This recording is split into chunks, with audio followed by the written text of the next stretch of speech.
Welcome to Dunder Data Python Challenge number 10. These are daily exercises that challenge your Python skills. Take all of the challenges at python.dunderdata.com.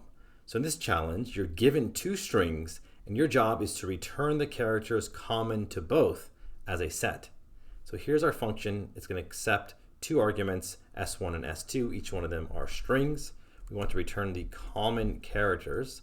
So let's look at what the set function does when we pass it in a string. So since strings are iterables, you can pass them into the set function, and each character will be returned as its own element in the resulting set. So let's go ahead and see this before we do the entire solution. So we'll execute this. Our sample data is two strings, the strings phone and home. So the first string will get converted into a set. So each character here is its own element. So this set will be 5 elements, each one character long strings. So what's great about sets, there are operators that do some magic. This ampersand does set intersection, so it'll just return the common items in each set.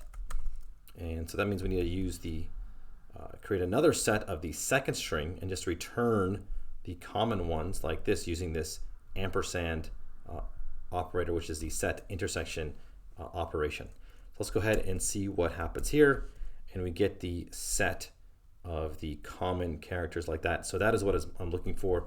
We can double check with this assert statement.